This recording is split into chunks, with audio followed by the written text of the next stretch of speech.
So much for joining us. Really amazing wide range of experiences here as well. So I'd like to start us off by just asking, and I've no problem with what order you choose to answer in, but how you entered the field that you're in now. Like, if you wouldn't mind sharing a little bit about the path that took you here from grad school.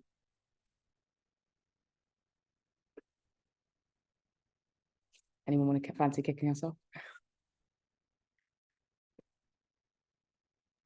I'm happy to start. I can jump in.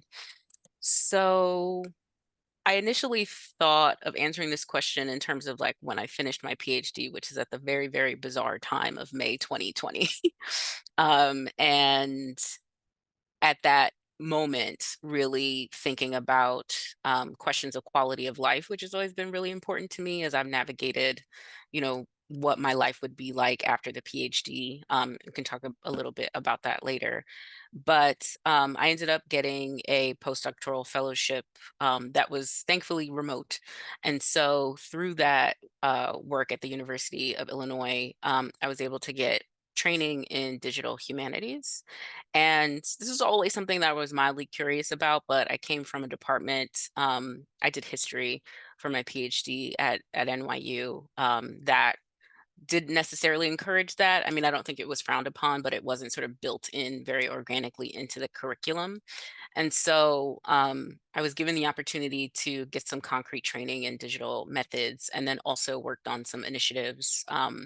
They're called Humanities Without Walls, which sort of is about thinking about publicly engaged humanities. And so that really gave me some concrete exposure to alternative career paths. Although I did, I guess, sneakily somewhat work at a magazine during my last year of the PhD. And I really enjoyed doing that work because it put me in an entirely new environment of learning how to talk with people who weren't academics, and just really getting excited about the work that artists and journalists were doing and thinking about how I could position my scholarship for more publicly facing audiences.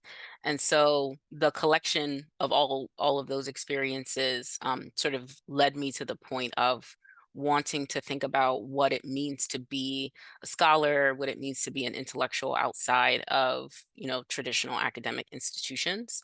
And the universe was looking out for me. And so when I was right about to finish that postdoc, there was a job opportunity at ACLS for a program officer position that was precisely at that intersection of digital humanities and publicly engaged humanities. So I ended up applying for it and I got the position. And it's really, helped me refine, again, answering that question of what does it mean to be a scholar? What does it mean to be an intellectual outside of a college or university while still being sort of adjacent to that ecosystem in certain ways? And so, again, I'm a big, big proponent of thinking about values and quality of life when you are thinking about career path. And so I would say ultimately, the guiding question that has put me on this path of quote unquote alternative academia is just thinking globally what I want my life to look like, what kinds of space I want to have for like communities outside of my professional life, how I can support myself, and thinking about the kind of work that I want to do and marrying all of those things together. Amazing. Thank you so much. Sorry, you're unmuted as well. No? I'm happy to go if you'd like.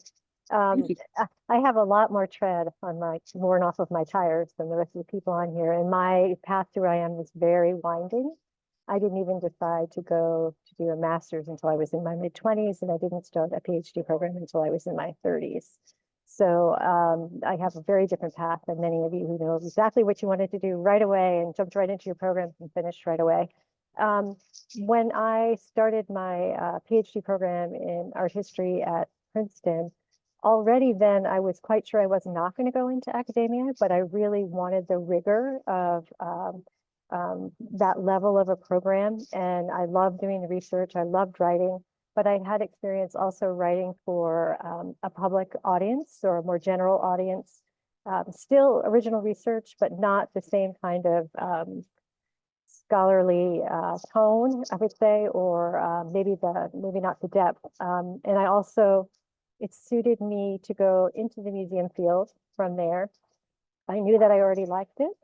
And I knew that I could continue to make a contribution to the field, even though I wasn't in a classroom.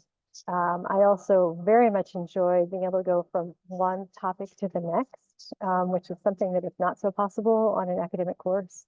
So I've worked on a huge variety of kinds of things.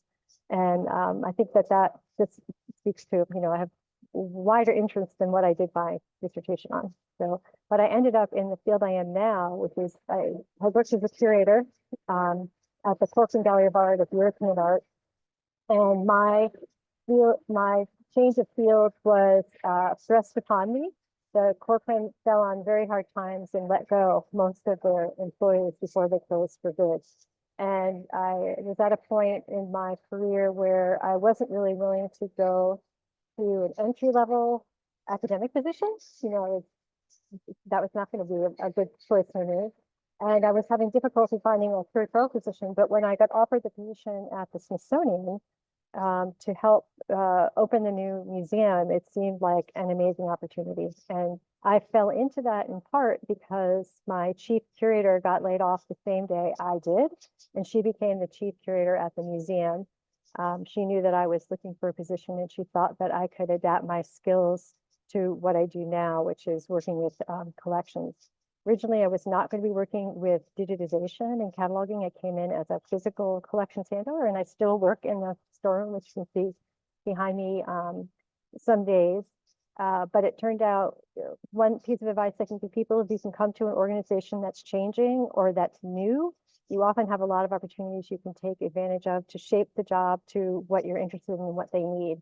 And what they really needed was someone who could pay attention to cataloging collections, making sure that entries are right, that our presence online with our collection was reliable and accurate and beautiful. And here I am 14 years later. Amazing. Thank you so much. Dr. Bickerstaff, would you mind also going next? But also, I think for a lot of people in the room who might not know what ACLS is, because we have got a few participants from overseas as well. So I'd love a potted summary of what that is too. Sorry to put you on the spot with that as well. No worries. So I'll start with that part first.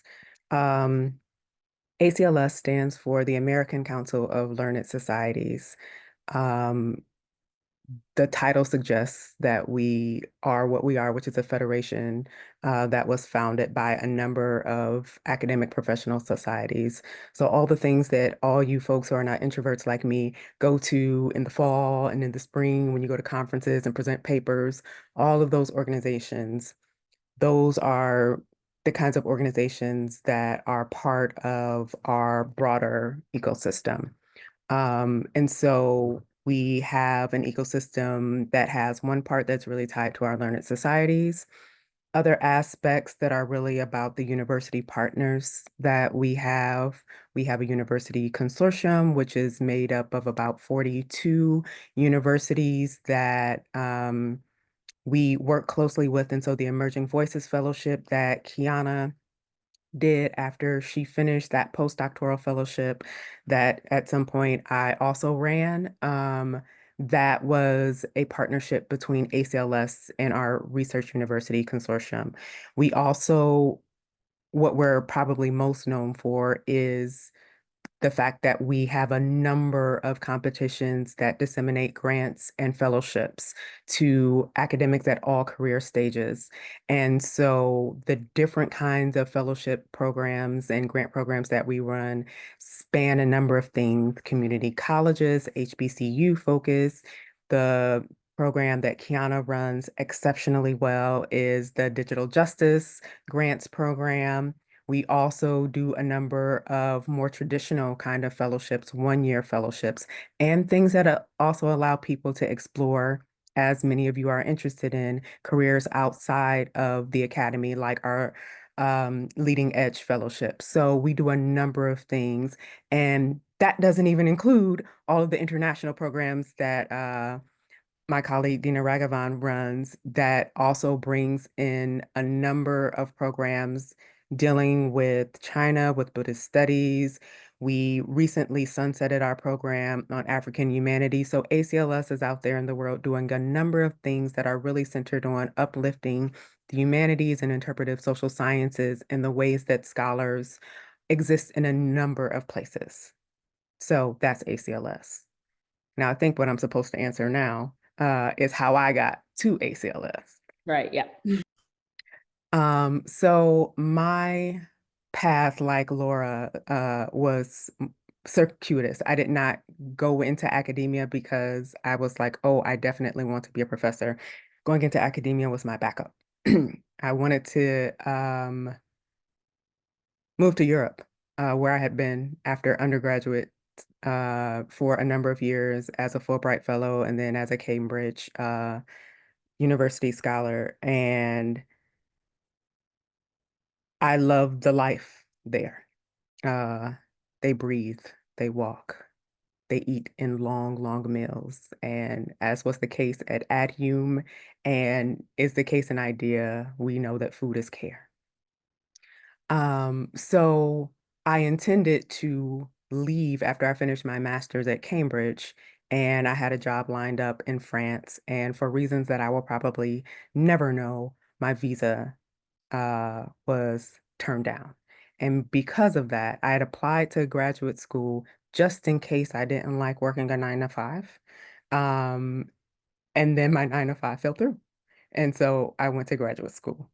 And anyone who knows me is not surprised to hear me say I wanted to quit absolutely every single semester that I was in graduate school. But I was also in a really well-resourced institution, and I'm a first-gen college kid who took care of my family from the time that I got to college. And being in the academic world allowed me to take care of them. And so I lingered.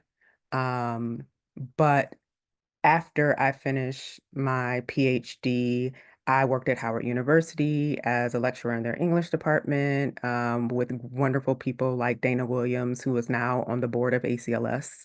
I then went to start the initiative with Catherine Knight Steele at AdHum. And it was in that position where I absolutely loved working with the team, that it was clear to me that I love working with these people. Like they can come to my house and have a drink. And also, I don't love academia. And if I love working with these people that much and it's not enough, then this is probably not the world for me. And so that really prompted me to look beyond um, any of the kind of traditional academic trajectories. And I came to ACLS after lots and lots of applications. So I saw in some of, the questions that folks ask, like, I'm applying. That is often what it looks like. But then opportunities open up unexpectedly. I had applied for a position at ACLS and didn't get it. My wonderful colleague Desiree did. But one of the things that came out of that was the idea that the kind of thing that I was looking for and what I was bringing, having helped build an initiative at the University of Maryland already, was a more senior position. 6 months later, the position that I started in as a program officer opened up, and it has enabled me to develop a number of programs. To found a new department. And so one of the things that, like Laura, I have found in the course of all of this is that when opportunities open up, even the thing that you are walking into the door of might not be the thing that you end up continuing to do. And so figuring out what kinds of things really resonate for you that you enjoy doing and that you're passionate about. I like to build a program. I usually don't like to lead them for too long, but I love the strategy of developing them and figuring them out and doing all of those tweaks. And so figuring out those elements that are important to you are really helpful as you begin to try and navigate your path. Thank you so much. That was a really lovely and insightful journey as well there. And last but not least, Dr. Lockett, would you mind running us through your path to where you are now? So my path is tragic It's not it's a story. It's a long story, so I'll try to make it as concise as possible, given the highlights that the other panelists brought through, which were so inspiring. I was a first gen, went straight to college, joined the McNair program my junior year. It was just kind of understood, you know, I loved research. I thought that was great. Went straight through, you know, hit up OU for my master's. That's where I learned about writing program administration and writing instruction and the history of writing, and really resonated with me because I was a Bill Gates Millennium Scholar. I actually started off as a computer science major, information systems minor, before switching to English much later on, and English and French. Actually, I was a double major. So I didn't really understand writing, you know, as a field or as a discipline or something to study or something to teach. But I started, you know, but being a TA in an English department, you get introduced into that. And suddenly I became really fascinated with it because I had always been like a poet, you know, lyricist, but I never professionally identified as a writer. And I certainly never thought about writing in any kind of real professional way, outside of like, oh, you publish a novel. So got into writing program administration, deeper into academia, did my PhD at Penn State, where I continued to do writing instruction, went into the writing center there, also helped McNair students out with their research during the summers. I like literally created a job for myself that they were willing to give me a budget for and avoid doing summer teaching and making nothing. But as a first gen with parents that were very ill, struggling, I was eager to get that tenure track job. Got the tenure track job at Spelman College. Couldn't have been a better fit, I thought. I'm a Black woman. I do equity things. I do technological things. This will be a great place for me. It was not a great place for me. What ended up happening was I realized that we can talk a lot about representational diversity and all that, but as a Black girl who grew up military, then Northeast Texas, I realized something when I went to Spelman. You're not really used to being around other Black professional women, you know. You used to your aunties, your moms, your cousins, your friends, but it's very rare that you see a sort of all Black women or a majority Black woman, quote unquote, professional space. So I started to ask myself, what in the hell is this space? Because it looked a little like church. It felt chastising. Innovation was not encouraged. It was very anti-collaborative. And I got to see some of the worst aspects of women that I could ever imagine. I felt like I was suffocating, but I loved my students and I loved the potential of the work that I could do there. So dysfunctional administration, pandemic later, I was already starting to feel pretty ground up, but during the pandemic, I was supposed to be, you know, preparing tenure things. Well, in 2021, literally my entire family died. My mom died in January. My older brother died in April, as well as my father. Lost both of my paternal grandparents, multiple aunts and uncles.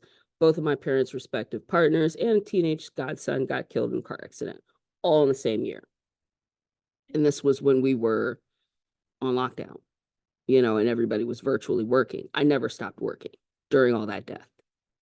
And of course, handling death virtually, not being able to see your mom take her last breath after caregiving, you know, for years, it was a lot. I was in shock. I didn't know what to do.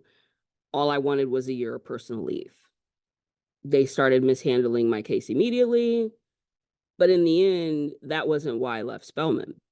They wouldn't extend my tenure deadline, which forced my resignation.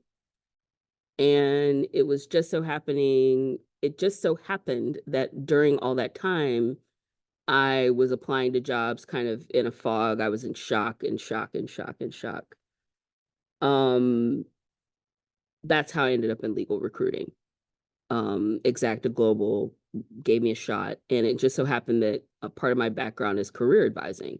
I did a lot of career advising, and I was fought tooth and nail in my department because I was so focused on integrating pathways with the curriculum in various ways. So in the end, I realized, wow, as a legal recruiter, this is interesting because I literally know what it's like for an attorney to go from pre-law all the way to a partner position at a top firm. Very few people have that complete knowledge. There's so many gaps along the way. So I enjoy it. It's remote. I get to talk to a lot of really interesting people. I get to control my schedule, and but I do have to eat what I catch, and building a pipeline takes a long time. So I have bottomed out my retirement. I have nothing. I did not get inheritance from all of this death. And my most enjoyable experiences now is being able to sort of think about myself in the future away from academia. I do not plan to go back. I do not enjoy teaching in that space. So for respective time, there's more, but I'm like an unsettled part of the panel here. I have a new, I'm transitioned. I've helped thousands of people get the employment they dream of, reeling from death, but I'm here. Thank you very much for sharing that as well with us. I appreciate there's like a lot of different and difficult ways that these, like, some like part of our panel have obviously talked about their choices and not deciding not to be as part of academia, but there's also the grief and difficult parts of like the way that this as a contingent career and the way that the career really functions that is so makes academic career goals often not like well suited for everyone's life as it unfolds as well. So thank you so much for sharing that too. So we've got a few pre-submitted questions as well. I wanted to like open up the floor first of all to my panelists in case anyone had anything that they wanted to add after hearing each other speak as well about like part of their journey or part of the ways they found their way here as well. No? Yeah. I'd just like to say how sorry I am, Alexandra, that you experienced all that loss. I do not know how anyone could cope with that, and it's very brave of you to share it. I hope that things turn better for you soon. Not a lot of support out there is what you learn. Yeah, because the people who supported you are gone, right? So. Well, I supported them. I'm like a lot, me and Dr. Jovan have a lot in common, I think, in that way. I was supporting them and then they all died. But it's not all bad, it changed my entire life. And I would like to believe in good ways. Grief is not just about sadness and crying and tragedy. It's an extreme learning experience. And what it taught me was the stability that people often envision they're going to get from academia, or the comfort they think they're going to get from having that kind of, tenure or whatever. It's an illusion. It's not. If you experience what I had to experience, everything changes for you. I've already like written a book, gotten awards for my stuff, like I was well on my way to tenure. I could easily apply and be competitive. I'm not arrogant enough to say I would get a job, but I could easily apply and be very competitive for an academic job right now. No problem. I'm a good researcher. I love research. That's why I'm still dedicated to that. Need to holler at Dr. Dr. Bickerstaff, give me a fellowship for some work. But I feel more free. I feel more free to represent issues in academia that I could never fully represent while I was there. I feel free to help teachers who are in similar positions and to really leverage what I know about industry. And quite frankly, and this is the last thing I'll say just in response to what you were saying, even though I'm on the struggle right now, the potential is it's still good. You know, it's just I need time and I need support. But academia will never help you recognize your wealth potential. Okay. That's a really interesting like point, I think, to take up within that next bit, the wealth potential, also the, you know, some of the benefits and what you're able to access outside of academia. I am a really terrible person for this, to be honest, because I didn't even introduce my own experience. Literally, I just I'm a tumbleweed through life. And I basically stayed in academia because I did not want to join the workforce. And then that I basically continued a bit, overcommitted to a bit, and ended up staying in university, like, as it was the only thing I really knew how to do. So here, that's mine. So that means that on the side, I suppose I think I have like quite a lot of side hustles as a part of it. Like I ran an co-edited an anthology about mental health, and I've done some work in mental health in the UK, as well as thinking about access to academia through a digital humanities project I've run for like coming up 8 years now. And I'm a musician sometimes, but you know, those are all things that I did like sort of like adjacent to and at the same time as academia. And I think having obviously moved to a brand new context for me as well, now I'm out in the States, I think I was working my way through these stages and sort of thinking that it would never end in one. I was told every step of the way that there were no academic jobs, so like be prepared to go elsewhere in the UK. And then two, also an understanding that academia is not paid very well in the UK and that it wouldn't necessarily be particularly livable. So, hearing from you as well, Dr. Bickerstaff, about that, the visa aspect falling through, there's a lot about being part of academia that both gives extra opportunities, because I know the visa type that I'm on here is in a lot of ways more accessible to me because of my career, and then also closing doors because it makes things like tenure a little trickier and stuff. So I'm very interested in this idea of focusing on, because I'm someone who doesn't know, on the outside of academia parts, about the ways that we can, the opportunities and career paths that people maybe who are in grad school right now have been taught to focus very much on. We've got to get that tenure track job.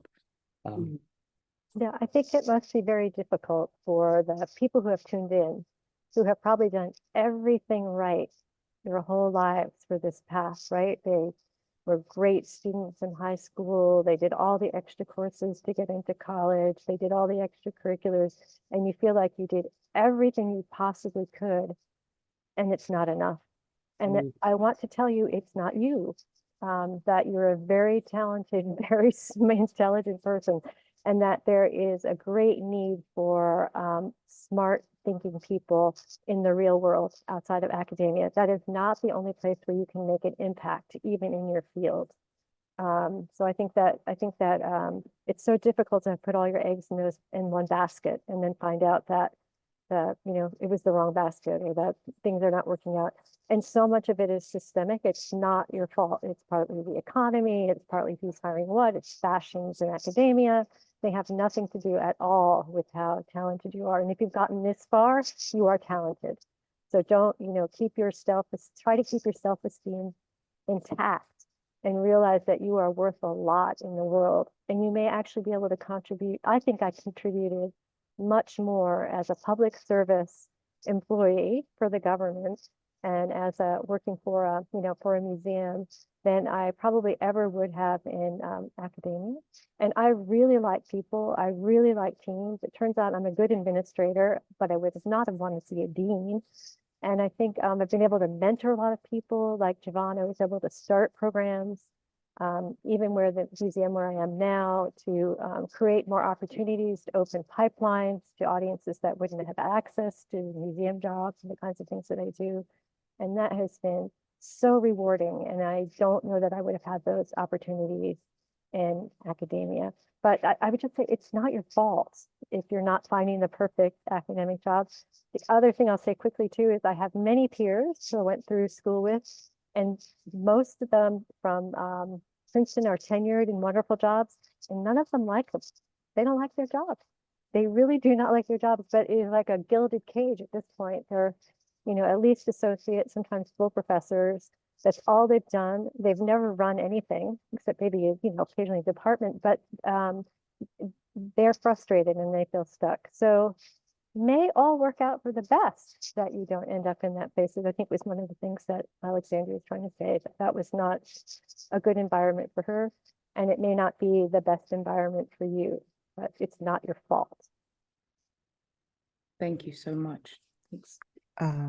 If I could just jump in there. So first, I want to hold space for what Dr. Locke has said, in recognition of the fact that beyond any individual institution, academia itself as an ecosystem is also an institution. And Tressie McMillan Cotton for a long time had as her Twitter background, institutions cannot love you, right? And I think particularly for folks who have succeeded within an institutional system, as Laura, underlined, by the time you're at a PhD, right, or in a program for one, or thinking about being in one, you have succeeded within this system. And it is still an institution, and institutions cannot love you. Folks within an institution can be wonderful, right? And sometimes they are absolutely life-saving, and sometimes they're not, right? But I want to hold space for the fact that our lives continue to unfold, like life does not stop lifing because of the work that we have done or the success that we've achieved. Unlike Dr. Lockett, all of my death did not happen in 1 year, but I buried somebody every year in the 2010s, every single year. And I was lucky, and I think we don't talk about luck very well in the US in particular, right? I was lucky that I had folks around who were supportive throughout that time, because it does not necessarily happen. And so I think it is always good to be attentive to the ways that any institution depends upon its mythologies and its illusions, like security, which is always an illusion in a capitalist system that is actually predicated upon different kinds of hierarchies in which some folks are always going to be losers and some folks are always going to be winners. That is what it is made to do. In that system, it is hard to lose or easy to lose sight of the fact that the system operates independent of individuals, which is why it can't love you, right? And yet we can also find sometimes, if we're lucky and luck matters, we can find support systems within them, and we can build support systems within them so that it is not only luck, but we do have some elements of agency within that. But I want to hold space for the fact that, and honor the fact that because life happens in the midst of the institutions, sometimes we aren't treated with care. And we don't have to be like that, as Kiese Lehman often says. We don't got to be this way. We have chosen to be this way, but we ain't got to be this way.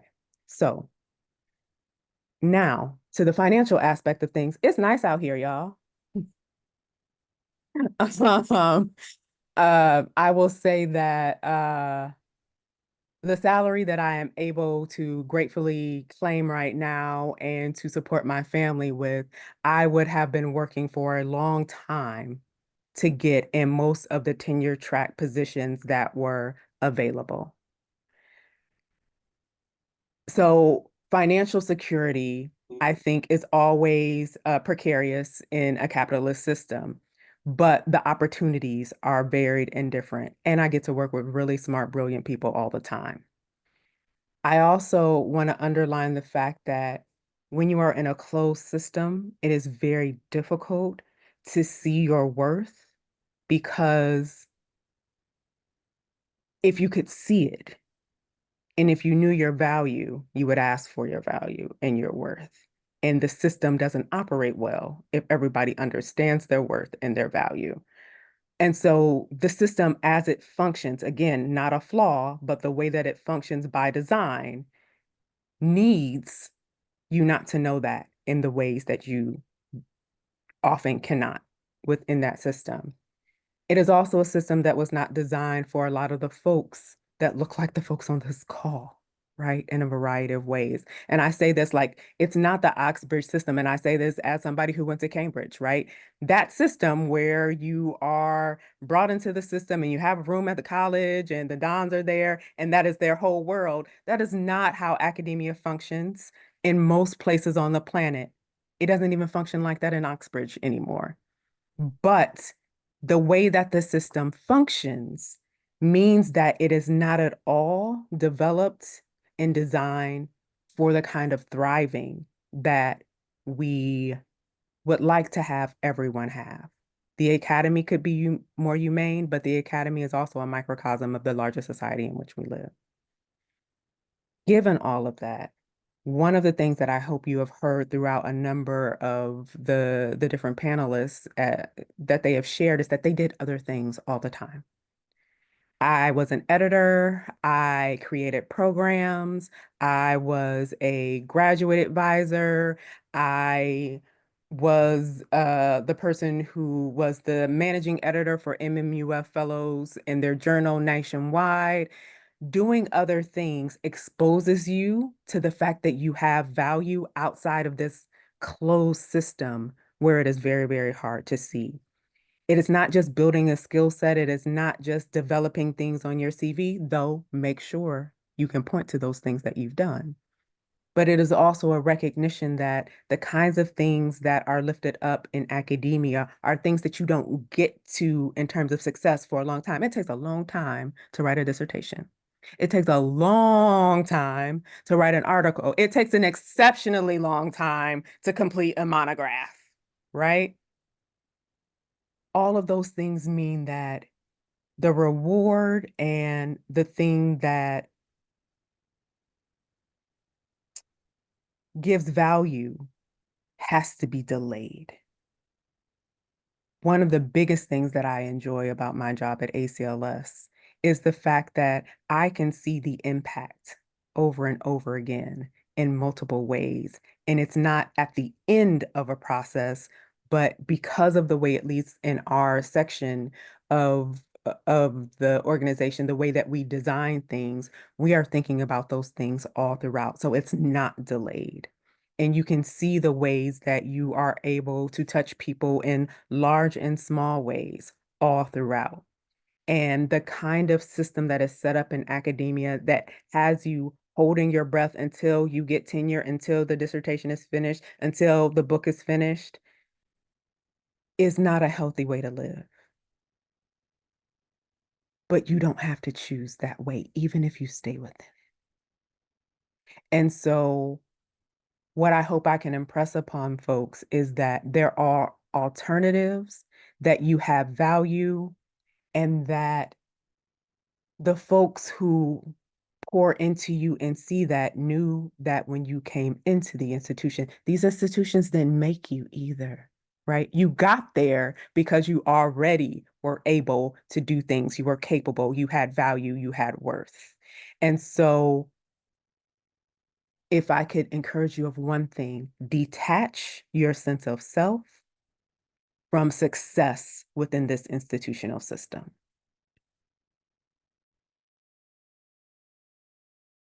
Yeah, I think to echo a lot of what Javon just shared is that there's certainly a radical, I think, perspective shift that one has to have in terms of really understanding the context that academia is in the way that she just outlined. But I also want to underscore the kind of like identity shift I think that is really healthy to do as well. And honestly, part of the sort of discomfort I started to experience after I finished my qualifying exams. And again, these are like after doing everything right. Like I got into the program directly after undergrad. I was doing really well in my classes. I passed with distinction on my qualifying exams. And like as I kept getting all of these accomplishments, I still felt so hollow because I had that breath holding moment of like, okay, well, I did this, but like I have to be thinking about the next thing. And so as I started to really see that for what it was, of just like tying my self-worth to productivity in a particular kind of way, and the kind of culture that that created, I was like, I need to figure out how to do something else, because I don't think that this is it.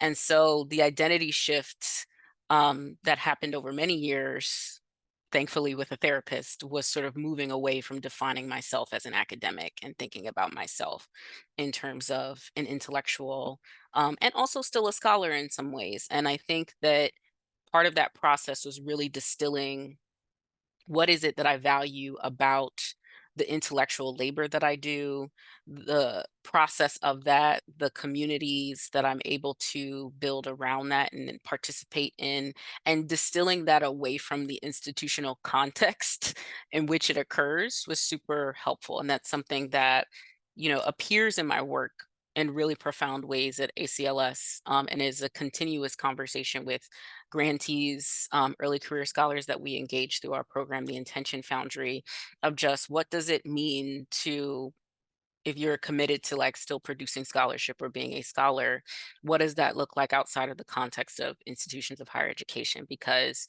we have to be honest about the fact that these are hostile environments. It's not even that they're like, they could be better, they're actively hostile. And notwithstanding the fact that sometimes I look at positions at universities and I'm like, could I? Because I do miss teaching. But then I look at the salary offerings and I feel very disrespected. I feel very disrespected, not gonna lie. And that's part of, again, the sort of identity shift, right? Of thinking about your value and also thinking about your values, right? When I opened, I talked about like quality of life being really important to me. And, as someone who, like, I'm the eldest of 5 daughters. My mom was a single mom. She had me when she was 17. And so I have always sort of been raised in a context of scarcity. And I think that I feel very privileged actually, because at least as I like got through college and then got through graduate school, I didn't have to like take care of my family in the same kind of ways. Like I didn't feel that kind of financial pressure. And then also being partnered in particular ways, which Sikeli, I forget her name, but there's a book called Lean Semesters that I encourage everyone to read. And it makes a really great argument that, contrary to the narrative that education is this mobility for socioeconomic advancement in the United States, actually the opposite happens for Black women particularly. And so just thinking about all of these dimensions that contribute again to quality of life, like they can't be underestimated. And I think just being very honest with myself that even if I value and I consider being a historian one of my superpowers, I still need to eat and I still need to pay rent. And like you can't undersell the value of that. Like it influences everything that you do and even your capacity to produce great work, right? If that's something that's still important to you. So I think really sitting with the kind of identity shift that's needed to start even questioning this framing too of alternative academia. I saw a post on LinkedIn today actually that was about sort of stats of PhDs going into non-academic jobs. And it seems like more people are going into non-academic jobs than academic jobs. And so even the framing of alternative academia is now academia is the alternative in a lot of ways. And so, again, really being able to just sit with that, and sit with, who you are as a person and what's important to you, and then framing your career trajectory around that rather than receiving what academia tells you that looks like success or looks like thriving and well-being. Thank you. Thanks so much. And yes, sorry, Dr. Lockett, you've got your hand up. Oh yeah, I just wanted to address the question in the Q&A and also, but before I do, I just want to acknowledge Dr. Nurse's elegant comment. I mean, you addressed a lot of really, really awesome things. And I think that one of the most valuable aspects of your story involve the realization of value. How does one realize their value? And I think that questioner and asking what kinds of salaries we could look for, I wanted to address both of those things in a with some information, and also to kind of demonstrate my the expertise that I obtain outside of. Let me be very clear. I want to clarify something. Academia is a business. It's a business like any other business. It has a culture, however, of prestige economy that's outdated, and it runs counter to the entrepreneurial or growth instincts of any company. So Spelman College loses me, they're probably not going to find another Black woman professional digital person for many, many years, if they do at all. And I'm not being arrogant, it's just true. I know what I do is very, very unique. And yet I could, a UMB would want those skills and that expertise. But you guys might be wondering, well, how do I get the education I need to learn what I need to learn in order to start making some of these decisions? So I wanted to offer some concrete resources to you guys. I actually taught, and again, in an independent scholar forum, trying to bring it to the public in various ways. I think, okay, so repurposing teaching, as a side hustle. Yeah. There are many, many ways to monetize your knowledge in this economy. So if education is one business that does that, it does that in various ways. How do you learn? First source you go to is bureauoflaborstatistics.gov. That is where you're going to learn about how the federal government recognizes occupations. You're going to learn where those occupations are. You're going to learn what they pay, median, low, and high, because the questioner wanted to know about salaries. Obviously, none of us on the panel can give you, hand feed you that data, but that site can give you the data you're looking for. They also come out with reports monthly, so you know where the job growth is happening, where unemployment is happening. I check it every single day. It helps me learn more about the legal industry, since I've transitioned into another industry, but it helps me learn about any industry. The second website you need to know about is a website called careeronestop.gov or .org, one of the two. Don't quote me, but it's Career One Stop. It's free. And it's a wonderful website for helping you learn about, it's just the beginning to end to pathway to any occupation you want. And what's beautiful about it is it's one of the most inclusive career sites I've ever seen, because it's not just like, are you a college student looking for a scholarship? Are you a graduate student looking for a fellowship? Are you an ex-convict looking for a job? It literally covers the scope of employment, like with the data from the BLS, to be able to give you a comprehensive understanding of what's going on in any industry. So those are two resources that you will consult again and again and again and again and again, and is probably going to be the most accurate source of data you're going to have available to you. The third thing I encourage you to do is really consider how professions professionalize. So Career One Stop will route you to the professional organizations in any industry. But if I'm, for example, trying to become an attorney, I know that the American Bar Association is not the only professional organization in that field. Well, what are those professional organizations? Are they connected to academia? Are they connected to industry? And is a credential necessary for what you're trying to do? A lot of people over credential, or they try to pursue credentials when they really should be chasing experience. So a lot of this information will really help you know that you don't need a whole nother degree. You don't, like, I'm a legal recruiter.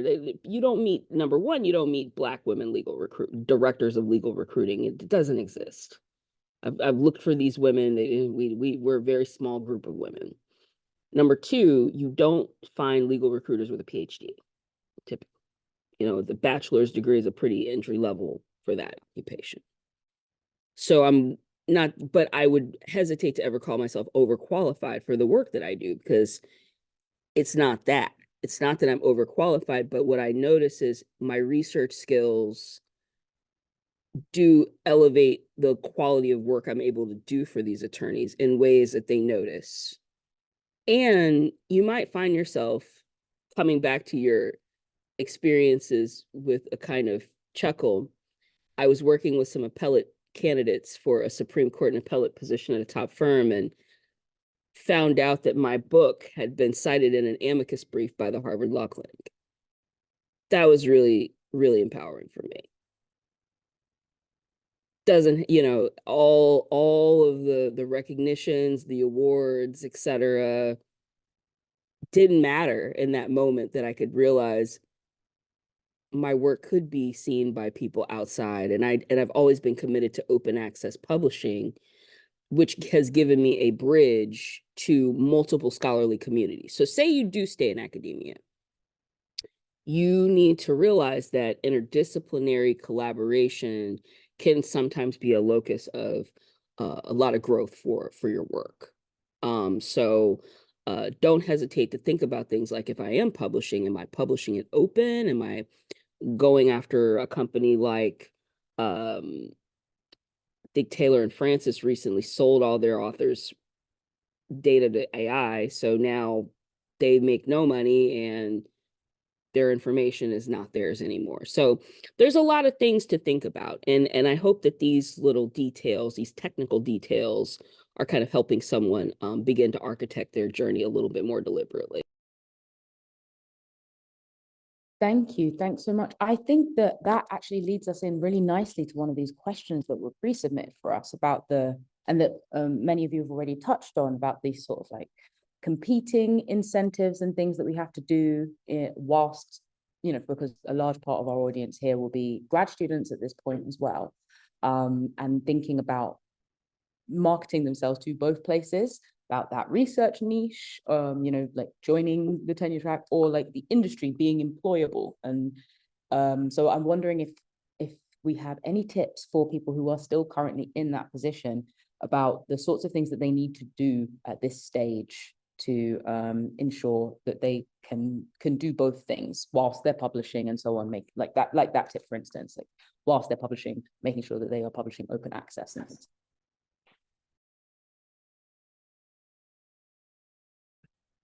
So I'll jump in to say one of the things that Dr. Lockett just underlined between the difference of getting more credentials, which again, if you've gotten to be a graduate student, you've gotten there because you've been amassing credentials, right? The difference between that and gathering more and different kinds of diverse experiences.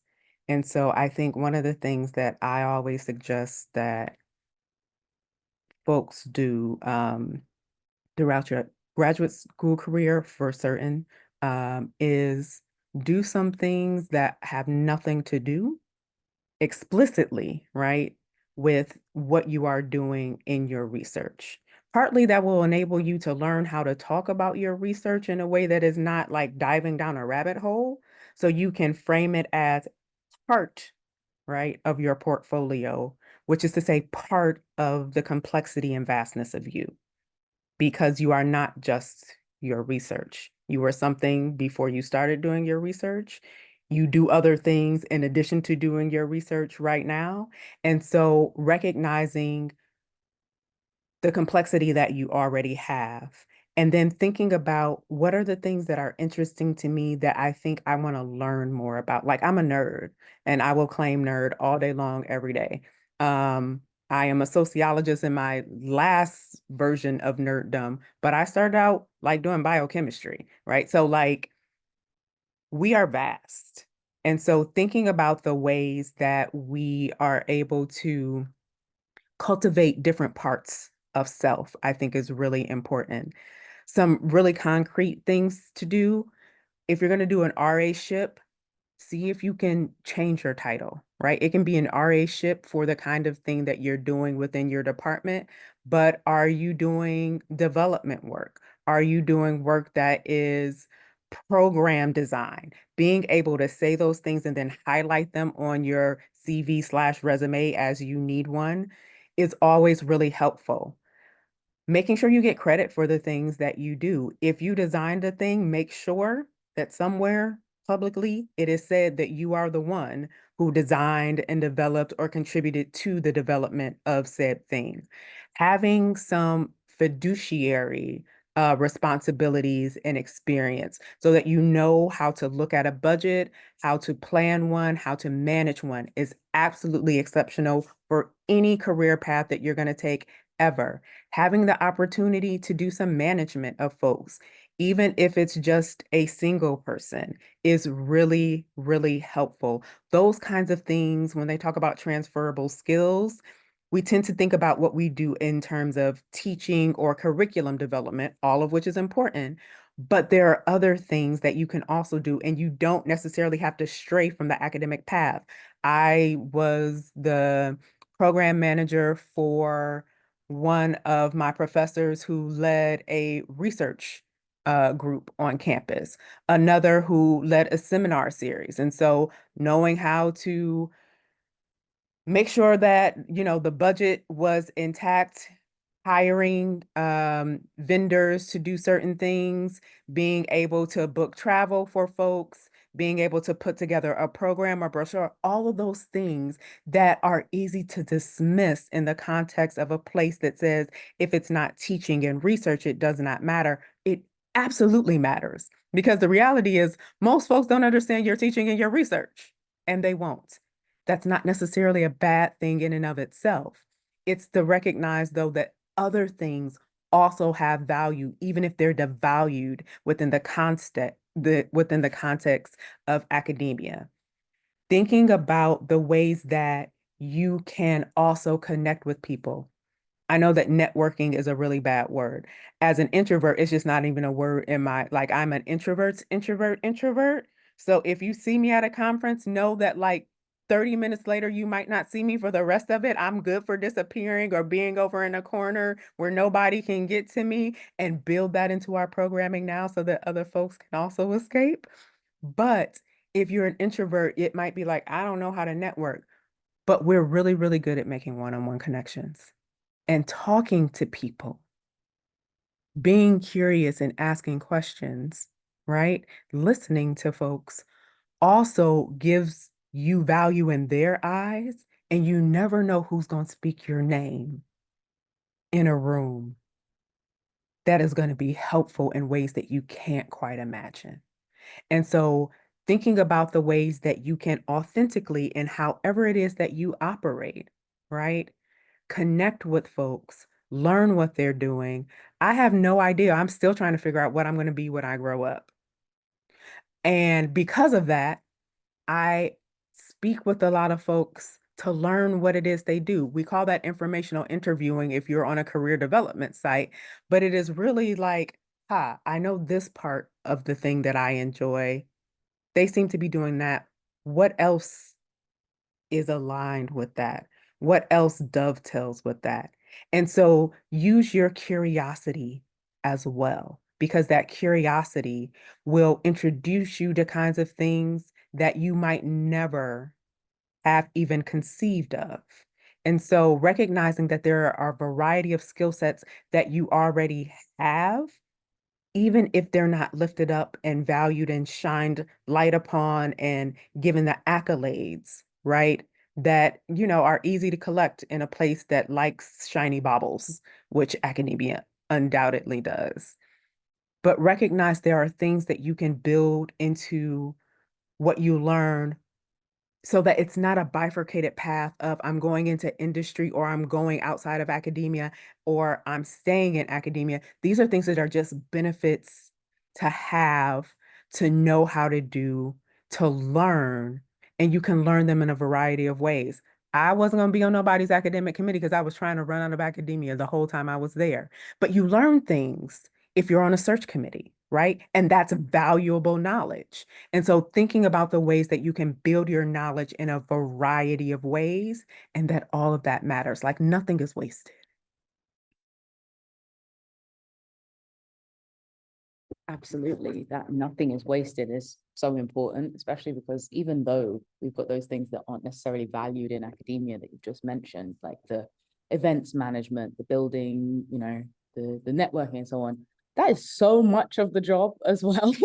You know, they don't value it, but like, what am I spending, you know, 80% of my time doing? It's things like that, right? So it's inside and outside of. Like, I really feel, I think about this all the time, like about, you know, when I'm eventually going to quit and start my bakery, and you know, the sort of like events management and stuff that I really think I could quite cleanly do. But yes, thank you so much for that insight as well, Dr. Pickerstaff. Dr. Nurse, I just saw that you unmuted. Oh, yeah, I just wanted to say too that those kinds of sort of experiences around managing a budget or event planning, and you know, as you said, you do that work in academia too, even if it's not recognized. And as someone who runs a grants program, when people apply for money to do projects that involve certain aspects of that, it's very apparent like who either has the resources at their institution of people who know how to do that, who know how to build a budget, who know how to sort of curate an event, and especially with digital work that is increasingly more publicly engaged, like you have to run events, you have to engage community in real time, and create community through that work.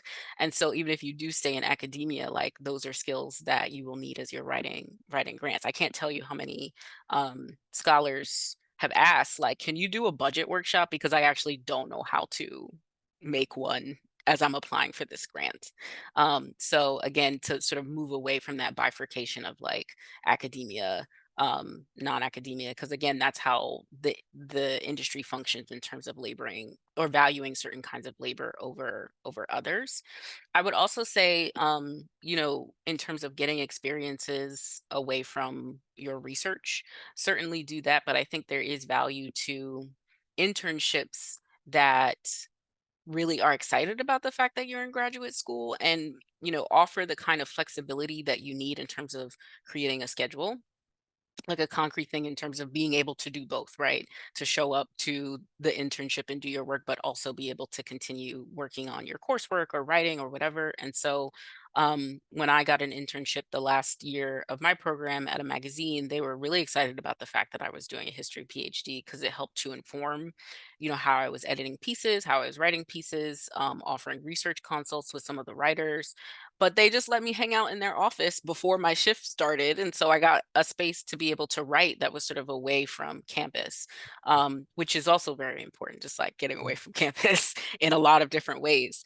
And so, you know, don't under like appreciate the value of those kinds of internship opportunities that do give you those more admin kind of experiences that you're then able to talk about in such a way that allows you to see how operations connect with strategy, because I think that's also a really critical piece of like how we're trained as thinkers in academia, but we're not trained to frame what we do in ways that are connected to a larger mission or a larger organization or a larger team. I want to speak directly to that because of my own experiences being an independent scholar now. It was precisely because of the fact that I was so adamant about being a public scholar when I was in academia. And I was so committed to open access and open educational resource development as a professor. And before that, when I was in grad school, I started teaching with Wikipedia when I was a grad student in 2006. Okay, so long time ago. And that was because I thought that it was really important to start to prepare students for the socio-technical shifts that I knew were going to happen, which is if everyday people are not aware of how information management is now everybody's responsibility, then, and we don't integrate that into teaching, it was going to be a problem. So I actively started onboarding Wikipedia editing in my classes. And you might say, well, what does that have to do with anything? Well, number one, Wikipedia is one of the most visited websites. It's also only edited by 0.004% of the people who visit the website. Of that 0.004%, over 90% of the people who edit the website are identified as white males, predominantly in computing. So what do you think that means? It means the content on Wikipedia is disproportionate. Military history, gaming, sports, music, you'll see those are hot, topics that are very widely covered. But when it comes to things like Black history or science topics or art topics, not so much. Certainly women's biographies are just paltry in some areas. So going to Spelman was really awesome for me because I was able to help onboard probably one of the largest numbers of Black women editors in the country and work internationally. So being able to get grants for running public events connected me to organizations like Wikimedia Foundation, Wiki Education Foundation, and Afro Crowd, which gave me opportunities to be commissioned to write technical reports for them and do projects and get stipends to do the independent scholar work that has sustained me in my moments of scarcity while I'm transitioning.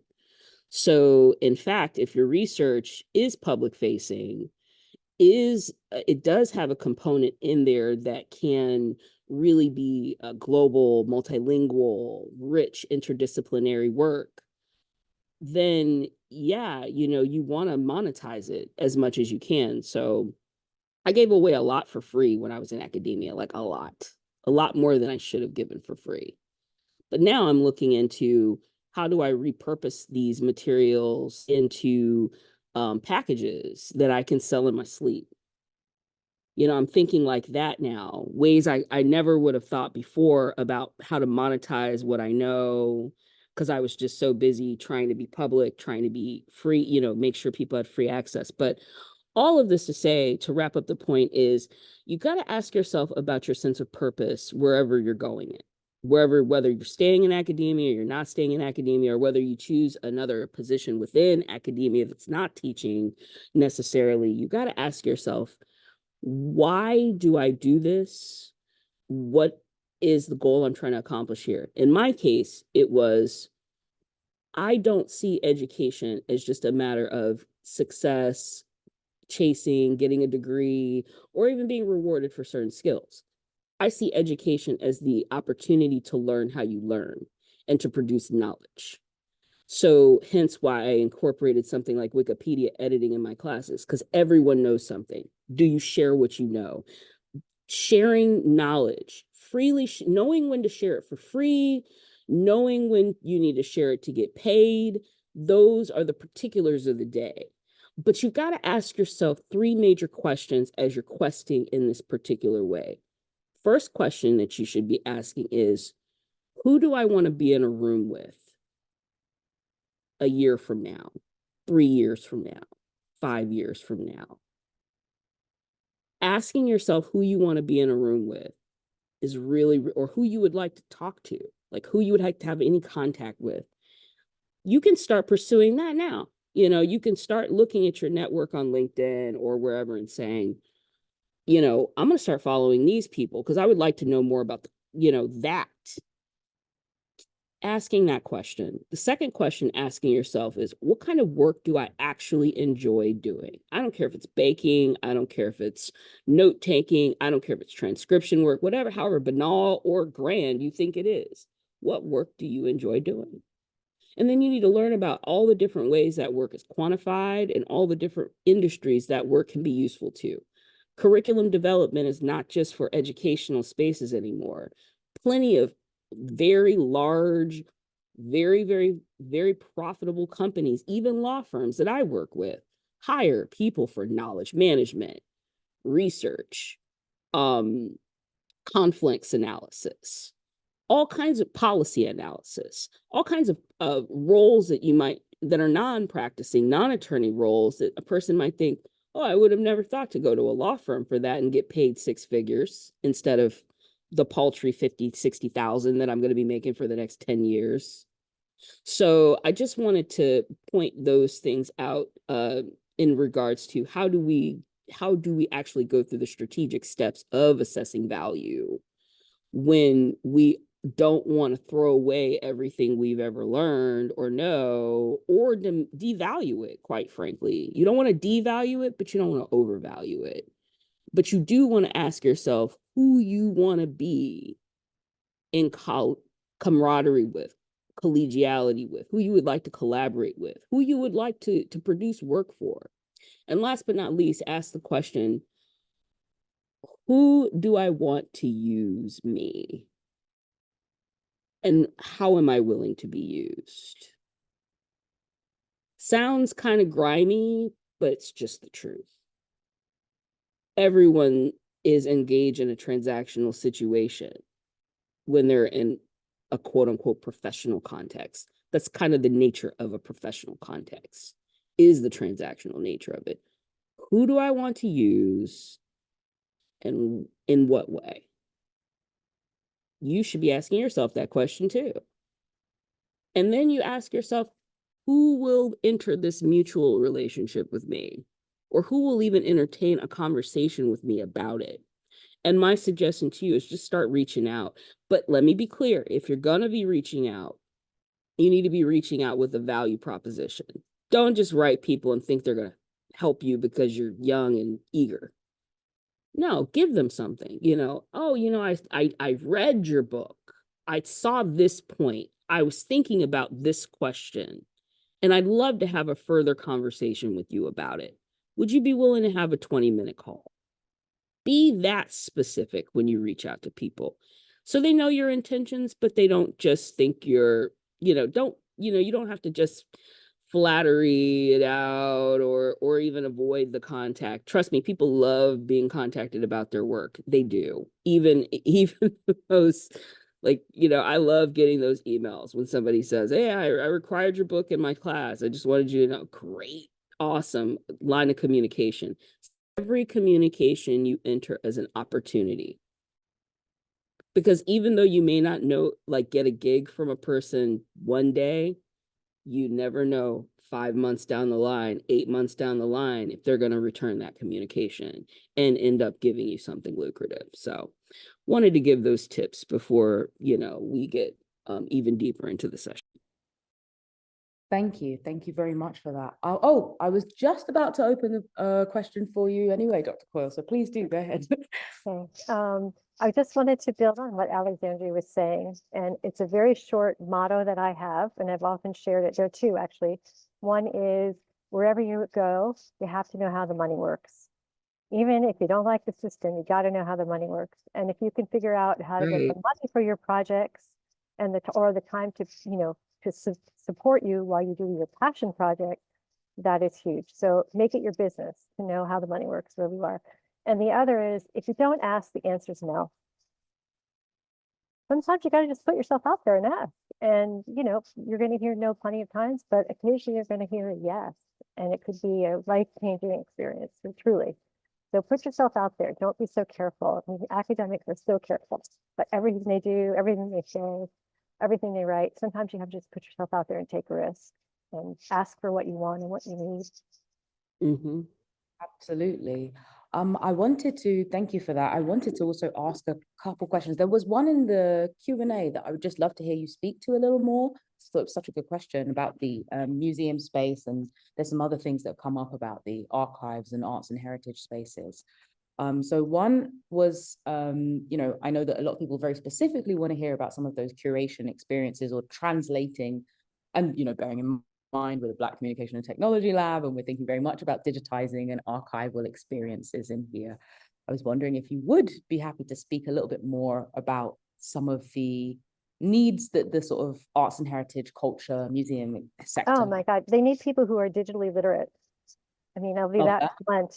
Most of the people who come into the field, into museums, come in through the humanities, and until, the generation we are in, knowing how the digital work was not part of it.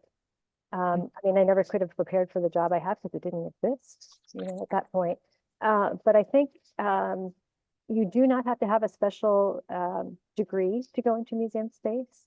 As a curator, your PhD is much more valuable in the subject matter field than, say, getting a museum studies degree for curatorial work. or other kinds of work, a museum studies degree can be helpful, but it is not a requirement. And a lot of jobs in museums are taught in a kind of apprentice kind of way if you're not in the curatorial department. Curatorial is a little bit like academia, but if you want to do digitization or collection management or advancement or parties, if you like parties, every museum has an event staff. All of these jobs really welcome people with both they want smart, hardworking people, and that's what you are. So you can pretty much translate that. Literally finding the jobs, that can be a little more difficult, but there are websites you should look at. I give the same advice I give to students, which is just read the application really carefully and tell them what they want to hear, what you can do. Don't underrate your experience knowing how to write. That's not a very widespread skill. And so much of what happens in museums is about writing online, on the walls, for public programs, for handouts, publications. Strong writing skills are needed in the advancement department and curatorial, for policies, all kinds of things. I don't want to take up too much time because I don't know how many people are museum people here, but I did put my contact information if you want me to talk more about where you can find that. But I would say, yes, your skill is very, very translatable.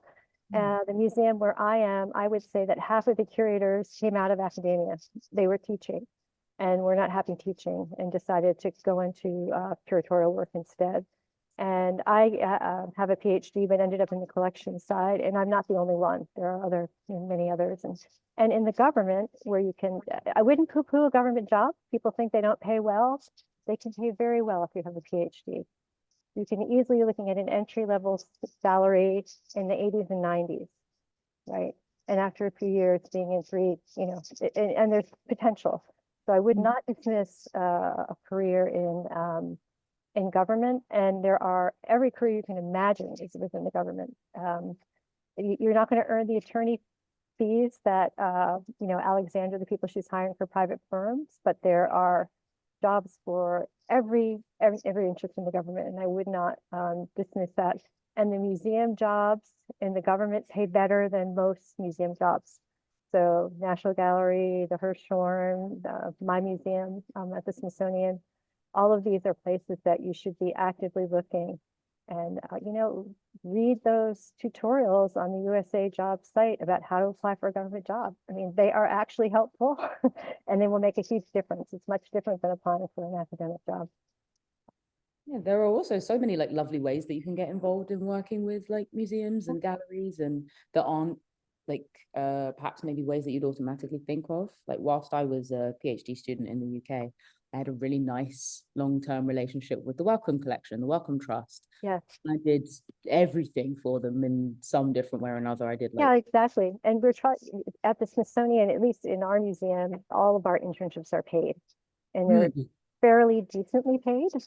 So you can afford to take them. We also have some, and we take people at all different stages. You don't necessarily have to be a junior in college to apply for an internship at the Smithsonian. You can be a graduate student, you can be out, you can be a career changer.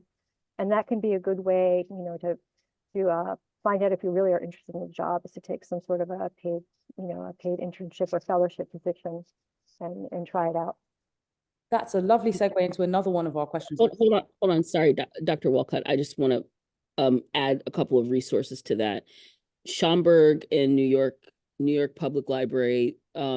Also check out any major university in library in your city will likely offer some kind of fellowship for you to even come for a weekend. I've seen the Babbage Museum, or in Minnesota, I think it's in Minnesota, or like I said, the Schomburg offers some really lucrative short and long-term fellowship opportunities.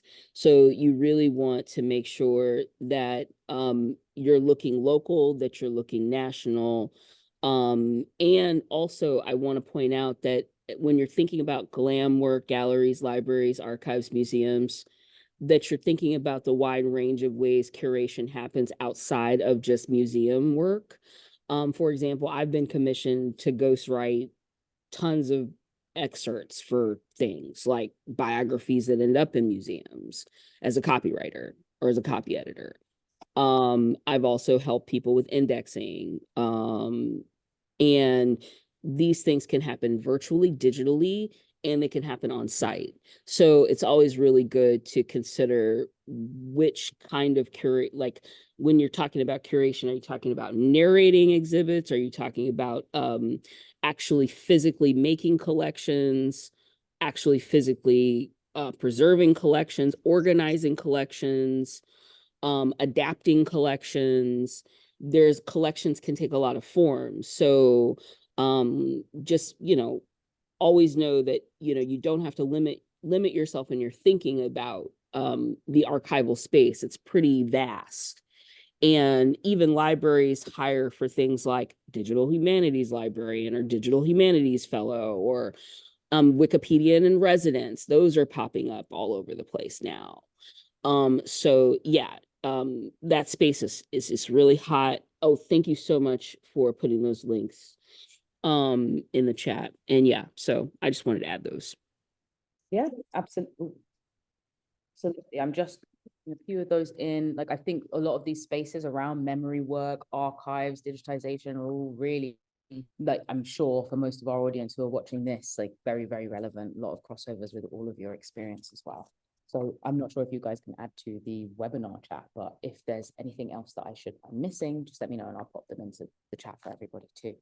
So I think one of the things that was coming up there as well, just before thinking about the the types of places that you might take this work as well, and that came up in some of our questions, was about going to grad school at all, because some of the people attending this as well are also thinking about that choice of, like, am I at the cusp of their grad school applications and so on. I've had a few questions about whether some of these alternative academic careers were accessible with a master's, with an undergrad, with the kinds, and I'm gonna, because obviously, yes, anyone can get a job with another degree, but I wanted to just like ask about the kinds of work that you guys are doing here as well. The fact that obviously, Dr. Coyle, you've just mentioned that a lot of people, like 50% of the people working there, have come with their PhD in their research area and then brought in the curatorial division. I wouldn't say throughout the museum, people have all different backgrounds. Yes. Of course. So like in the area specifically that you guys are working in, perhaps then, how do you see the entry points to this pre or post, sans doctorate, etc.? Does that make sense? Sorry. It's never going to hurt you to have education, to have more, to know things, to have a dissertation, but is it necessary to have those qualifications in the outside world? Not usually. Usually your experiences, I think Alexandria said that earlier, the experiences you have are probably more important for landing a job. I have a daughter who is 31. She has a great BA from a great university, and she's decided to totally skip the whole graduate school thing, and she just got a job as a general manager of a community radio station. Who would have thought it? But I think that there are just so many opportunities out there now, and for all the difficulties, you are not coming into an economy that's in a recession. When I came in out of school, it was 14 or 15%. It was awful, the unemployment rate. So I think for students. So yeah, look around there. And I think in the government too, and this is happening more and more in the municipal jobs, they're actually trying to write them so that you do not have to have an educational requirement to do the job unless it's absolutely essential. And that includes even a high school degree. So you can be certain that your BA or your BS will be enough to qualify you for a lot of different kinds of positions.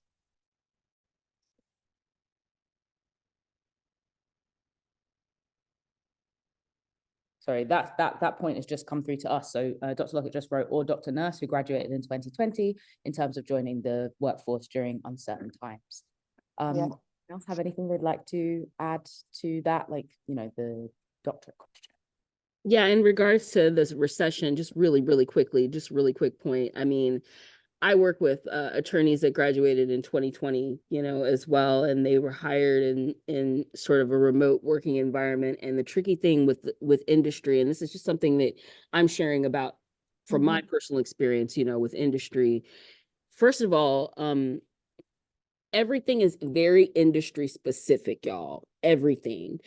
When I became a legal recruiter, I was kind of coming at it from a foolish academic perspective in some ways, and I'll explain what I mean. So I was pre-law advisor at Spelman, and like I said, I've been doing career assisting forever. But when I became a legal recruiter, the shift from advising to recruiting is very palpable. Okay, when you're recruiting, like, you don't just work with everybody. You know how like in academia, like just because they're part of the institution, there's a kind of obligation to feel like, well, I gotta talk to them. I gotta help them. They're here. That is not the case as a recruiter at all. And you will waste your time, your precious energy, all the things you have in life if you try to work with somebody that a firm is not going to hire. So I can try to fight to get diversity through all day long. They want a Black guy. They want the Black guy from Harvard. They want the Black guy from UPenn. They do not want the Black guy from University of whatever. Okay. Law firms, top law firms are very particular about prestige at times. Now, each firm culture has a different set of rules, but what I learned very quickly going into that space was you do have to source quote unquote top applicants, and the measures for that can often be counter to maybe some of the values you're accustomed to coming out of academia, because you do have this sort of sense that, well, I want to help everybody. I know there's a way in here. No, not really. They want somebody from a T25 law school and an AM Law 50 firm. That's just what it is. Doesn't matter what color, what gender, whatever, that is what it is. So knowing that, think about these attorneys who joined these firms, had to work virtually, and then all of a sudden these firms are demanding that they come back, demanding that they acclimate to a firm culture that existed prior to the pandemic, which was very male dominated, which remains very male dominated despite the Mansfield rule. And a lot of women attorneys are going, how am I supposed to take care of my baby and do 1,800, 1,900 billable hours a year? It's just not possible. And some firms are just like, we don't care. This is what you need to do. This is our culture. This is how it is. So I think it's really important to watch out for the fact that as you're entering these industries, be sensitive to the fact that some have become very remote friendly and very about sort of accommodating workers as long as they're doing the job. But then you still have, like similar to academia, the world of law is very prestige driven. So they tend to enact mandates that will preserve that old culture of sort of, well, we're good old boys. We go out and have a drink and close the deal, which is very counter to say that Black woman that don't got no interest in going to the office. She ain't got no interest in being your friend. She trying to get the particulars done at her house. She ain't trying to do all that. But she's got to miss out now on the next big deal because she didn't go out with the boys for drinks at the strip club. It happens. So if you're going to join a corporate world, if you're going to join a high profile world, a high prestige world, you leverage what you know about prestige from academia and don't avoid it and act like it's not. That it's something you can fight, or it's something you need to resist, or you need to be on the front lines. I'm not trying to be on the front lines. I'm trying to get these law firms to give me my money. Okay? Because it's probably the most I'm going to be able to make from a company as an independent worker and not worry about the ethics of it at all. I have no problems taking money from a law firm.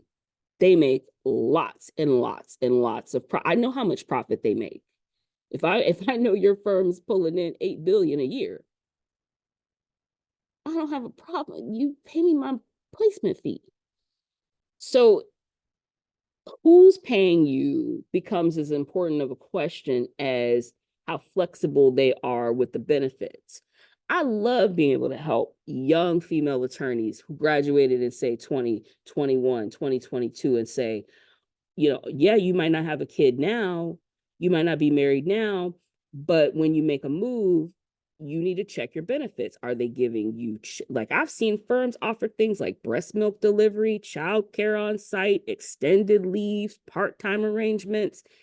But these young women haven't even thought about what they're going to do when they become young mothers and how their benefits, like with academia, You're just so excited to get that first job. You're just so excited. You're not questioning the details of the offer. You're not thinking about the things you're going to need 5 years from now, 10 years from now. Think about those things now. Okay, because here I am co-raising a baby, and I never in life thought I would ever, that was the miracle in all my tragedy, y'all. My sister had a baby, and I'm co-raising her with her. Always avoided it because I didn't have the money. Fall into your joy. Don't avoid things just because you think you're not ready or it's not your time or you'll never do it. You don't know what you're going to do, but you can be thinking in advance. I want to work for the kind of company that is going to allow, that'll give me a stipend to freeze my eggs if I don't want to have babies right now.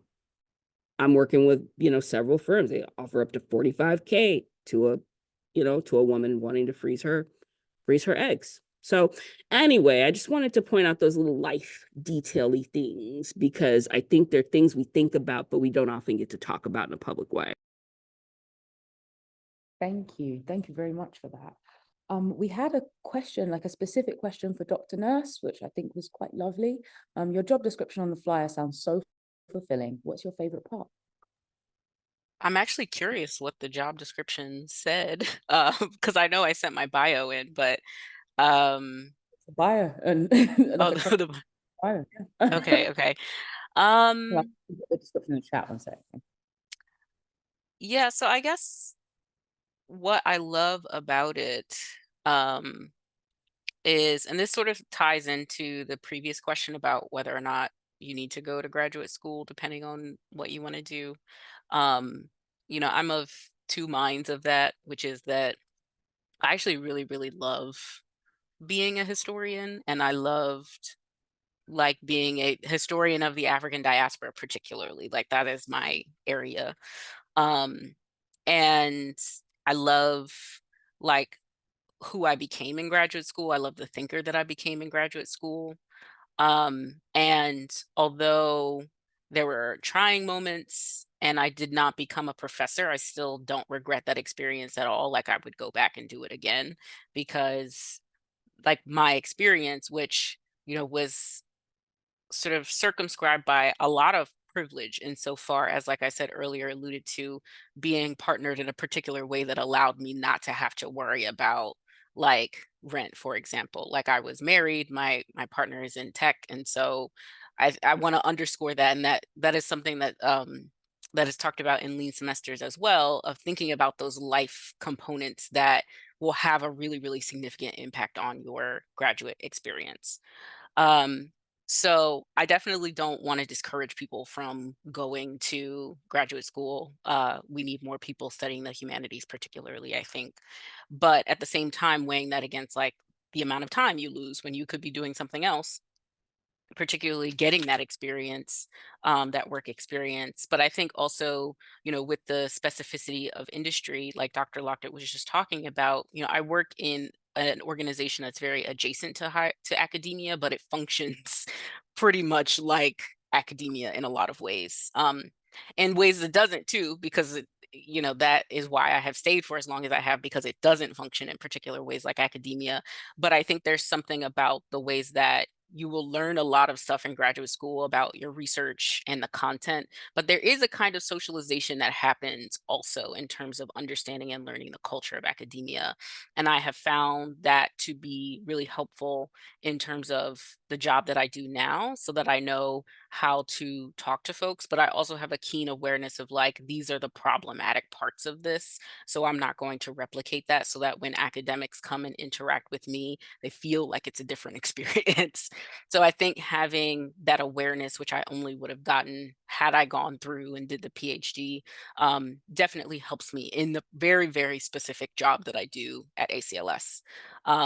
And I didn't know that I was going to become a program officer when I started graduate school. I just did it because I was a Mellon Fellow, and that was what you were supposed to do to go directly in. And so, having said all of that, I think that part of what I love about working at ACLS and working in IDEA with Javon is that I am like in community through this organization with people who also either have PhDs in the humanities or at least are committed to the mission of trying to support humanities scholarship in particular ways. And so it's nice to be able to be in that environment with people who have the same kind of values, but again, respect boundaries and just have a very different approach to work. Like, we understand that as an organization, we're oriented towards a particular mission, but like that doesn't define us as people. And I think being able to have that separation of what I do versus who I am, I've been able to get that a lot more than I got when I was in graduate school or during my postdoc, because I'm also working with a team of people. So ultimately, I would say that that's probably my favorite part of my job, is being able to work with a team of people who really care about others, who also see the dysfunction, the social dysfunction of talking, particularly that can happen in academia, and are committed to replicating or committed to like modeling other ways of being, and having that sort of show up very intentionally in the work that we do, in the programs that we design, in the way that we administer those programs as well. And so I think it's a mix of like, I still get to exercise my intellectual muscles and, you know, employ some of the skills that I learned in graduate school, but again, doing it with a community of people that I like being around from 9 to 5. Yes. Dr. Lockett, yes. Hello, Dr. Lockett, you've got your hand up as well. Yeah, I just wanted to bring in an important detail that I did not bring up before in terms of the transition, because, you know, all the death stuff kind of, oh, okay. Well, while I was going with that, through that, me and my ex-partner of 9 years, you know, ended the relationship right after my mom died. So I was also going through that, but being with somebody who, you know, we got together his last year of law school, my last year of the PhD, that was a critical aspect of my knowledge of the legal industry, law, and all of that stuff, in addition to the fact that I'm like a rhetoric scholar. So of course, like, rhetoric involves you in the study of law. I was a debater in high school, and I also coached debate for a little while at Spelman, and you know, did all of that. So it is important for me to bring up those little details in case people are wondering, well, why legal recruiting? How did you end up in legal recruiting as opposed to, say, tech recruiting or other types of recruiting? So I had to bring that up. And yeah, it was, and I'm still recovering from that. You know, 9 years is a long time to be with somebody and then, you know, not. So just be aware that at any time your life could just catastrophically take a turn. Do you have enough retirement? Are you putting enough retirement in? You might not want to put in 5%, but maybe you should be putting in 10. You do not know what will happen to you. I think that's a valid thing to always be thinking about in terms of our like orientation to work in general as well. Yeah, thank you. I wanted to just like, we've got about 10 minutes left, so I want to get to a few more of these. We've worked through quite a lot of the pre-submitted questions, and I want to remind everyone else that there is still time to add a few more if you have anything, but some of these have been some like more sort of general things as well. Like, about one of the ones that I think keeps coming up here is about this moment of transition from like potentially from an academic career path to another career path. How to transition away from academia. Are headhunters useful for us? And then also, I think this question is a lovely one, or an important one, about ageism being a hiring concern out of academia. I think because we're taught in the academic career path that like our degrees expire. You know, I remember being told that like 5 years after your PhD, like I heard about someone who went, horrifying, but I heard about someone who actually went back and got another PhD because theirs expired. And I was like, no, at that point, I think I would actually have to call it a wrap for me. But you know, I think that is like a really important thing in academia. We're told that these degrees expire, our research expires. And I was wondering about that in terms of ageism and like hiring outside of academia as well. Is there that same like time pressure, that same time crunch about when your research is valuable and how long for?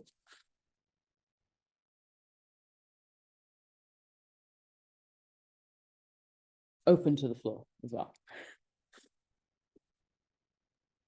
I'm the eldest here, so I suppose I could show something in here. Ageism is real. Again, I think I put in the chat that you have to research not only the job you want, but the culture of the place where you're applying. I think this Alexandria was talking about too, knowing where you're going. There are certain places where it's harder to discriminate, for instance, in government jobs, because they have to, there are strict rules about how they have to, grade applications. And I got my job with the Smithsonian, I didn't get until I was, what was I, close to 50. And I don't think that ageism played in at all. If anything, they really needed people who had a lot of experience because the institution was so new. That was helpful. And there's a lot of respect at the Smithsonian for a PhD, no matter when you finish it. So it's a place that it's valued because it's a research institution. So again, I think it's really going to depend on where you go. But the demographics are with you. You are still very early in your careers compared to me. And there's going to be a huge wave of people who are going to stop working around the time that I do, that those jobs are going to need to be filled. They're going to need people who are mid-career who can take those positions. So I don't know if that's really an answer, but I wouldn't use that as an, Yeah. No, thank you. You have to throw your hat in the ring. You have to go ahead and go for it, and see what the culture is where you're applying, and try to put your best foot forward. Absolutely. I mean, it's worth mentioning that I'm not sure who's like submitted what questions as well, and at what point in their career they're at as well. So there are a few people, I believe, in this panel who are in academic careers and who are thinking about moving out. So I wanted to ask that. So thank you so much for your answer about that. I wanted to sort of turn it back also to that question about headhunters, because I'm going to do it. Oh, that's Alexandria's. Yes, please. Please, Dr. Lockett, take it away. Oh, what was your question about headhunters? Oh yeah, in the question about how to transition away from academia, are headhunters useful for us, and is ageism a hiring concern outside of academia? Oh, okay. And I also see something in the Q&A. I saw that. So it depends. Okay.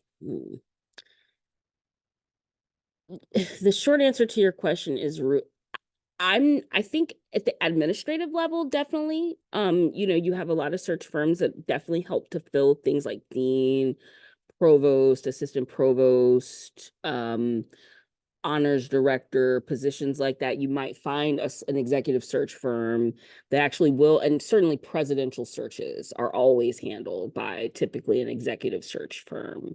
So if you're interested in headhunting for academia, absolutely those opportunities do exist. And I'm happy to follow up with you about some companies that do that kind of work. I think they were asking about being headhunted, maybe. I'm not 100% sure. Yeah. What about being headhunted? Sorry, yeah. I apologize. Yeah, no, I was just in these people who, the potential submitter of this question, I believe, is in academia and asking about being transitioning away. Are headhunters useful for us, like approaching people who headhunt or whatever? Yeah. And then the complicating part of just this grouping of questions as well is like, again, about getting started alongside full-time work and putting themselves out to industry and non-academic paths while still in academia. Yes and no. A recruiter can be really useful for sort of a preliminary conversation about like what they're looking for, right? But it's also true that they're not going to really want to work with you if they can't work with you for a position they're trying to fill. Now, that being said, you can always take the recruiter's feedback and you can pursue these positions. The challenging thing is going to be the really nebulous space of endless coaches on LinkedIn and elsewhere trying to get you to purchase their packages for like transitioning teacher. You'll see them all over, you know, transitioning teachers. Here's my advice. Before you try to get a recruiter, a coach, or anything, just learn about the way people talk about the thing. One of the ways I learned about a lot of different companies that were remote first and were hiring transitioning teachers. And again, I'm still applying to part-time jobs, y'all. I ain't done. I mean, it's still a process. These ladies on the panel, other ladies on the panel are way more established than me. And please know that. Like y'all got stability in your job. You have a clear, like my job is very not that right now for me. I think it will be next year, but I still have some time, and I'm trying to give myself some grace because I did kind of lose my whole family and I am in a whole new industry. But that being said, go to LinkedIn and type in things like hashtag early career opportunities or hashtag early career, hashtag transitioning teachers, you know, and you'll find that there are what you call or hashtag job fairies. There are these people on LinkedIn called job fairies. And what they do is they curate these very beautiful, long, free lists of exactly the kind of information that I know you're trying to find when you would be working with a recruiter or a coach, same kind of things that they might be giving you. But just kind of knowing what's out there before you start looking for a coach that's going to help you tailor your materials or source opportunities for you. I find that there's, and I speak as somebody who does coaching on the side too, and please tell all your friends about me. But I do coaching, editing, freelancing, all kinds of stuff. But that being said, you want clarity before you approach them, because it could be that you could eliminate a lot of the scam before you get into it. And I'm just not even going to hold you. My experience with the space is about 90% of people can be truly scamming. And if you're interested in following up on things like, well, I do want somebody to edit my stuff. What's a typical rate for an editor? I know that kind of stuff, you know, and I can give you benchmark information, researched information. It's very, very hard when you're pursuing these services on your own, because people know you're desperate.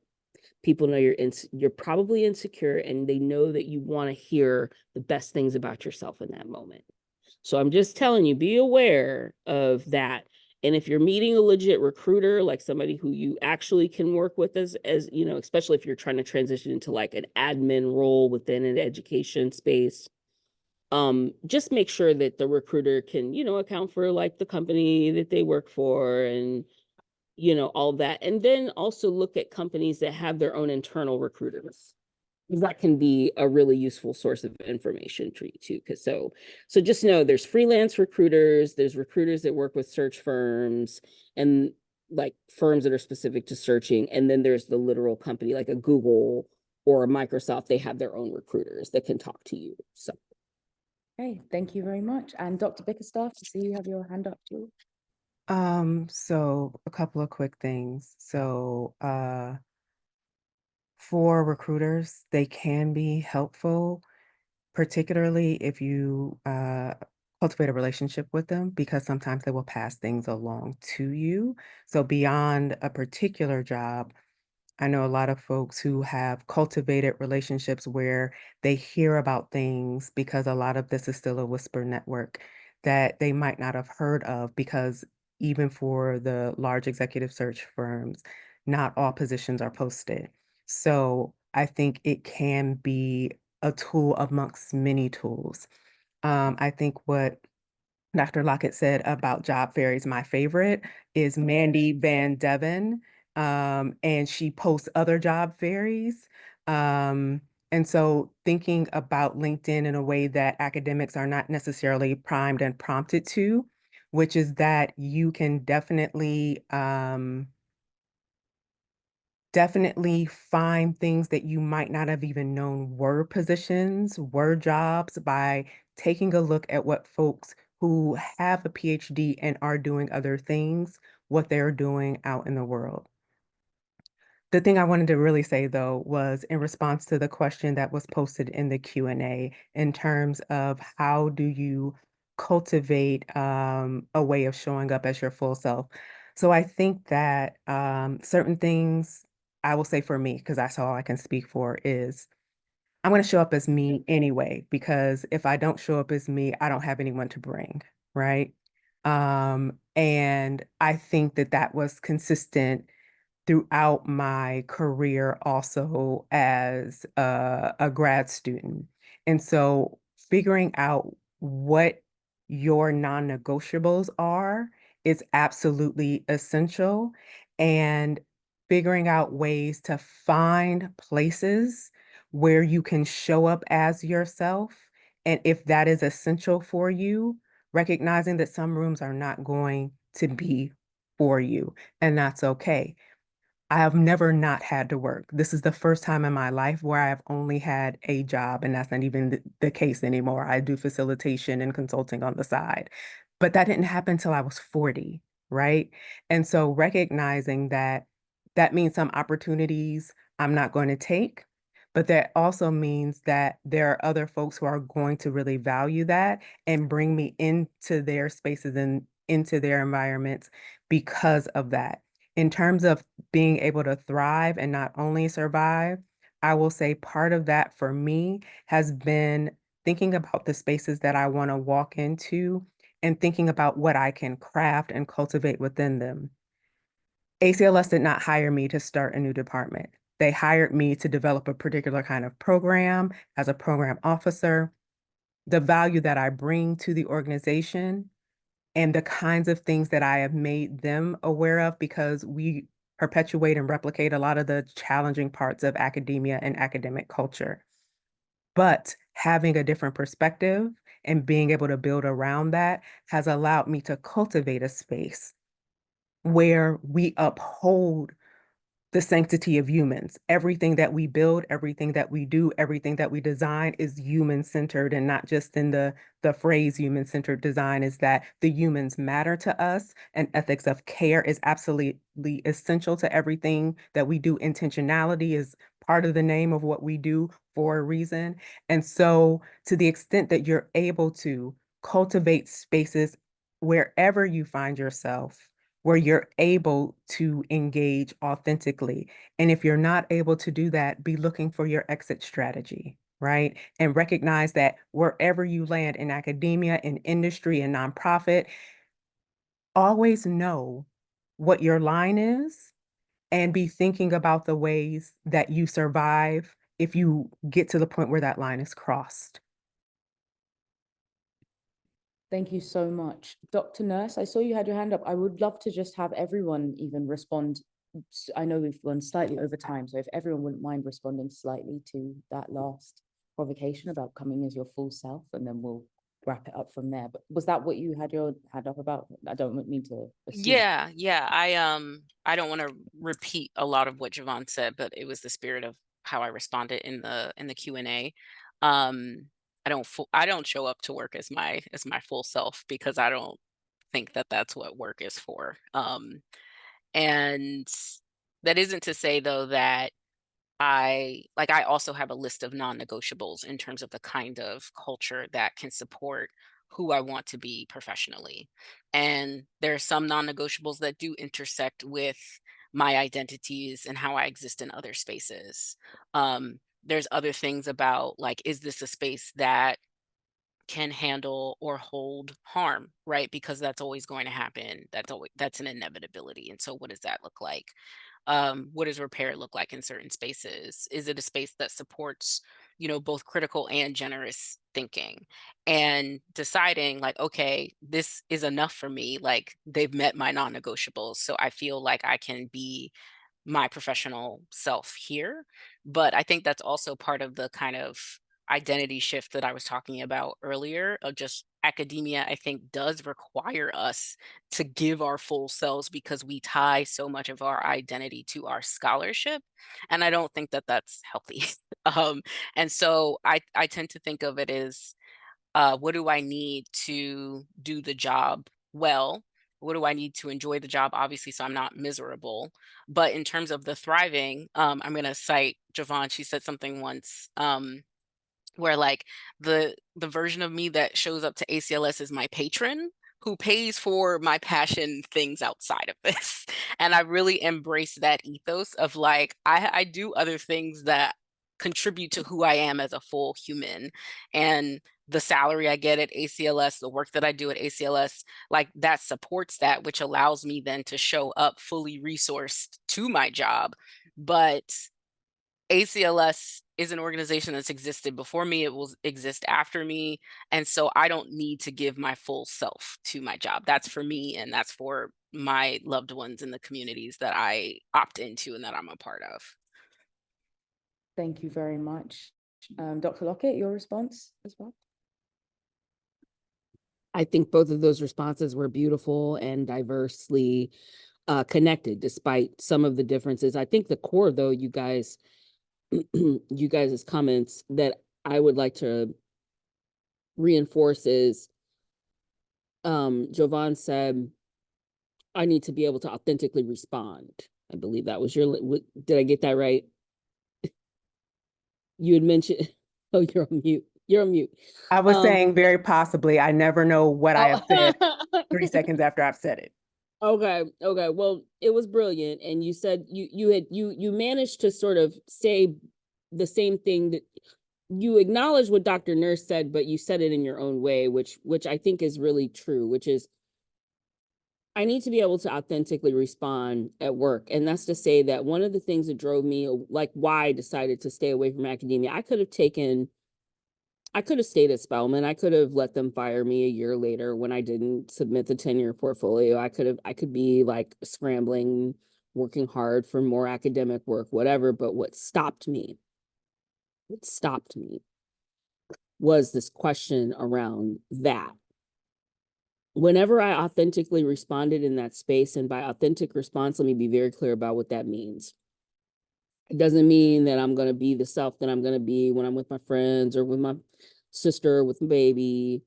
It just means I can be transparent with you about the problems that I see and transparent with you about some ways I think those problems can be resolved. And I do not have to face retaliation. I do not have to face intimidation. I do not have to face harm as a result of me telling you what it is. That can be perceived as aggressive, abrasive. You guys know the words. I'm a woman speaking these things. I have so many meetings where I'll say these things and then a white man will say these things and he's given all the credit, all the praise, the ability to manage the new program that I just came up with, that he's now just came up with. I've seen, I mean, I've had this happen so many times to me. And I always wondered, why do I stay doing that? Like, why do I keep doing this? I'm not even making, guys, in all transparency, I wasn't making more than $70,000 a year after almost 10 years at that college. Okay. And I would probably kill for that stability right now, but I have to remind myself, no. Because whenever you showed up with honesty about the problems being faced, you were told to either be quiet, give it to someone else, or look the other way. I do not want to work for an organization that is that dysfunctional. And that's part of the problem with academia, because it is a business, but it's not, and it does raise funds. It's still not necessarily focused on the entrepreneurial aspects of its departments or its faculty. It doesn't invest in that.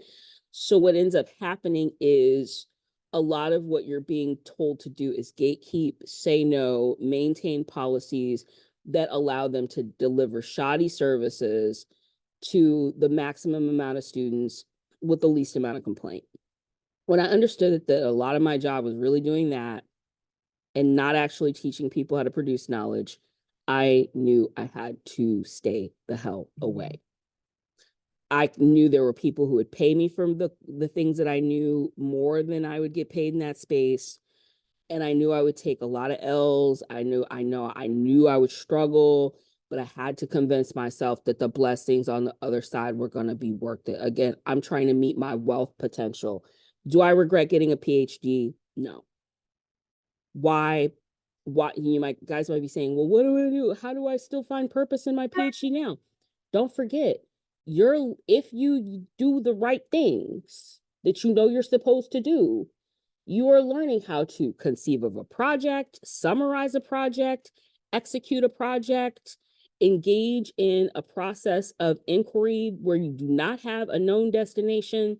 There are so many valuable things you get out of managing that long form project that if you keep that focus in your mind, then you will know that once you are done, no one can take that away from you, even if you don't stay on that path. So no one can take what I know away from me.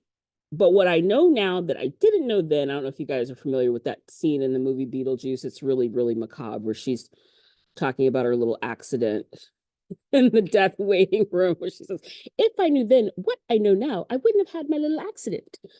I feel like that a lot every day, and I have to laugh at myself. I keep a sense of humor too, because it really, really helps me not go into a dark, dark place with all the things around me.